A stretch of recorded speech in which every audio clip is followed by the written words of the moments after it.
Hey guys, I'm John Stark from MacTheMovieGuy.com, and this is a review of Goodnight, Mommy. It's spooky season, and what's more spooky than mothers? Mothers are creepy. Actually, what's more spooky than twin children? So this one takes that. It's actually a remake. This is Amazon's version, English language version, starring Naomi Watts, of a much better reviewed original foreign feature by the same name with the same plot. Interestingly, the kids in the first film were named. The actors were actually named Elias and Luke. So the characters in this film, they changed their names to Elias and Luke. Isn't that stupid? To pay homage, they used the actors' names. Anyway, I thought that was funny. So, Goodnight, Mommy is a film that works. I'm a blind film critic, by the way, so I have no idea what this looks like, but I did watch it with audio description, and the audio description was done pretty well. This is a film that works only if you don't tell the audience what's going on. If this film works a lot because of the misdirection that it tries to create.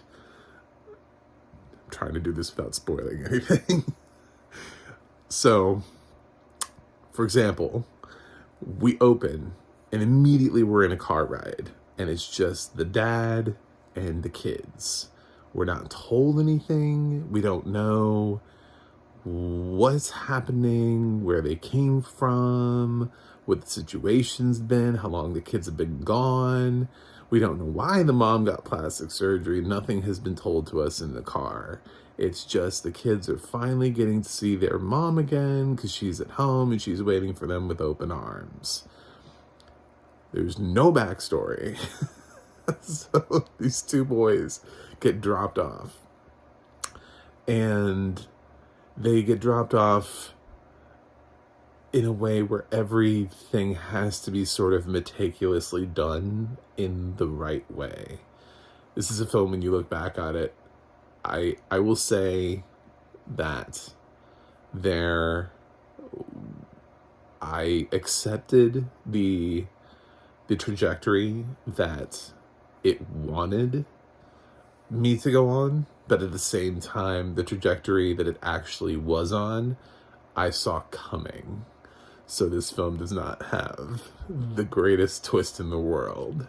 I'm sorry. I did not know the twist of this film. I didn't look up and be like, oh, what was that twist in the film? I know it's been out for a while, and I missed out on the foreign language film. And this is very counterintuitive to me, especially considering how I reviewed Let Me In, by saying you should watch Let the Right One In if it's available to you, and not Let Me In, because that's just Matt Reeves competently directing something into the English language. But for blind audiences, if we want to know the story, sometimes it's all we got, because they don't put the English language on a foreign language film. Very few foreign language titles have English audio description. So here we have a film that has a plot that goes somewhere, and if you want to know what that is, then you have to watch the Naomi Watts version in English language. Interestingly, this is not the first time Naomi Watts has remade a film in English. She was in Funny Games as well, which was a good film, but if I remember correctly, it was actually remade by the same director. So that one's kind of its own little animal, and different than this. But here, you just spend the whole time. There's 6 people in the cast, so it really isn't. There's not much to do here, because they just kind of have a very limited range of location.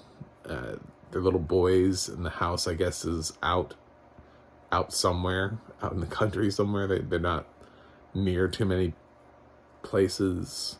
There's a reference to like a barn. Usually we don't have barns in, in the middle of a city. People will just have a barn in the middle of their suburban neighborhood. So this, they're a little ways out, I guess. So they don't really have any place to go. They're limited location trapped. On top of it, Mom is being super weird. And the film has her doing things that are super weird. And it's really hard to commit to that idea that it wants, at the end of the film, that everything is the way the film wants it to be at the end, based on how the story has been told all the way through. It seems like some odd choices were made just for the reasoning of misdirection.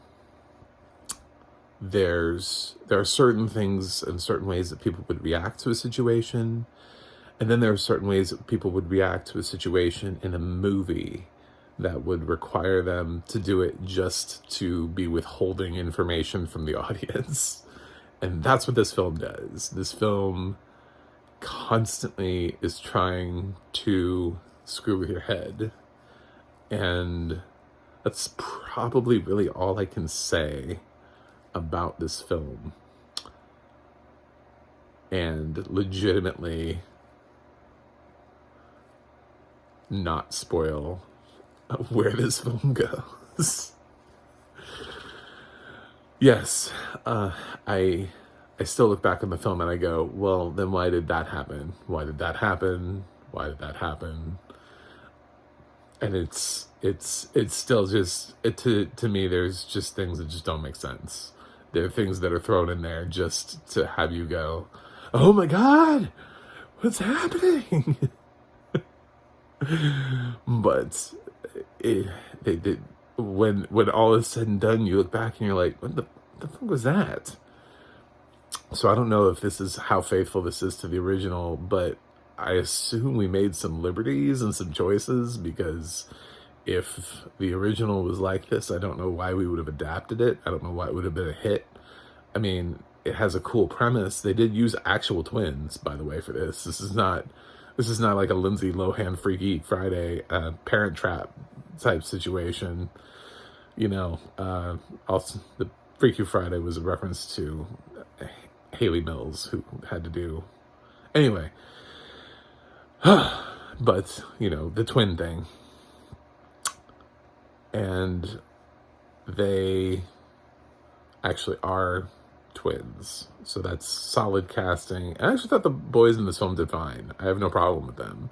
It's not that they were good for child actors, so they did a nice job in their respective roles, Elias and Lucas. So that is the review. That's really all I can tell you without directly just being a little obvious about where this film goes, because I think the film itself is going to be obvious in itself, and I've already done too much by kind of suggesting there might be a twist. But this film kind of lends itself to wanting you to believe, this. It asks this question: is this their mom? And that is the question. So the twist could be related to anything around that. That's the question the film openly asks early in the movie. So it's not, that is the whole driving force behind the film. So just put your head in the space and you'll probably figure out how the movie ends before we ever get there, because I did. I was keeping track of what they were trying to make me, but I had a feeling I knew where it's going. It's like, this is misdirection. That's it. That's all I got. The audio description was good, so I didn't have any problems with it. The audio description has to be very careful also, because if it points out too much, that's the thing about the audio description is I am giving this one a pass. If it points out too much, it reveals the movie, and if it's because then it's being really specific about certain things that wouldn't be really specific about, and a visual audience would just have to pick up on visual cues. But if it actually makes sure to tell us certain things, it has to be really careful about how it does that, because then it would reveal the entire film. Sort of like this review where I'm trying really hard to dance around it just in case anybody actually wants to see this. So that's my thing. I would say if you watch this review and you can see, just go watch the foreign language title and watch it with subtitles. It has to be better than this. I mean, it just, everything, usually the original version is always better. We don't really make them, rarely do we ever take something that's in a foreign language and go, yes, we can improve upon this. I mean, if you've seen both versions of Old Boy, you know what I'm talking about. We don't always just make things better. So definitely think about seeing the original. But if you are from the blind and visually impaired community and you need the audio descripted,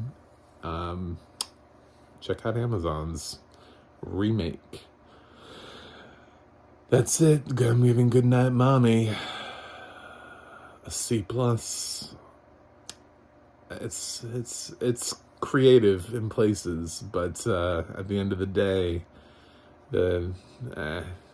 I think misdirection was there just for misdirection, and I didn't think it all worked. So it's not actually really scary, by the way. I mean, it's kind of in some places, but then it's kind of cheap. Like, when I look back on it, it's one of those things when you have to look back on it. Like, in the context of the film, you'll be like, oh, that's creepy. Oh, that's scary. Oh, what's going on? And then by the time the movie's over, you're like, what the fuck was that?